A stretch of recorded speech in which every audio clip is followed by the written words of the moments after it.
perdagangan antara Malaysia dan China telah lama terjalin dengan termeteranya Perjanjian Perdagangan Bebas ASEAN-China yang ditandatangani Jun lalu.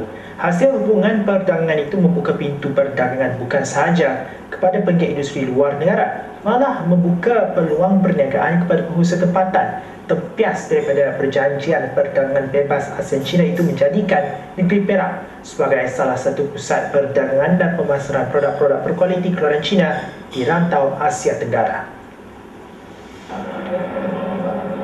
Bagi menarik lebih banyak peluang pelaburan di negeri itu, Expo Barangan Berkualiti Wenzhou, China telah diadakan Jun lalu dan membabitkan pelaburan sebanyak 10 juta ringgit produk dari wilayah tersebut. Pameran yang berlangsung selama 4 hari itu menyaksikan 50 pengeluar pelbagai barangan berjenama dan berkualiti hasil keluaran wilayah itu. Melihat kepada sambutan yang menggalakkan daripada pengunjung, Kerajaan Perak mempelawa syarikat pengeluar terbabit untuk memperkenalkan produk dan jenama mereka selama 3 tahun di negeri itu. Sehubungan itu, seramai 14 pengilang dari Wenzhou, China telah menandatangani perjanjian tersebut bagi memasar dan menjual produk mereka di Perak pada Rabu.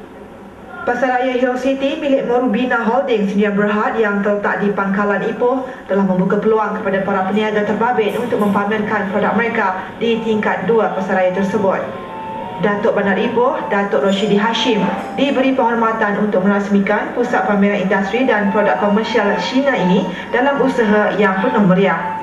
Bagi pengarah urusan kumpulan Morubina Holding Sdn Bhd, Ting Sing Yu, syarikatnya memutuskan untuk menjadikan sebahagian dari pasaraya tersebut sebagai pusat pameran tetap sehingga 2013.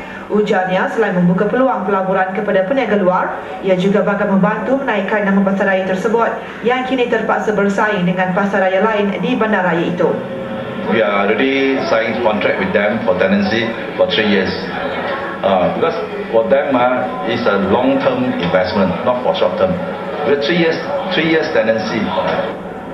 Jelas Sing Yu, ruang pameran berkeluasan 32,000 kaki persegi di tingkat 2 pasaraya itu akan menempatkan pelbagai produk dari China seperti seramik, peralatan hotel, jubin, peralatan perumahan dan bilik mandi, beg serta aksesori wanita.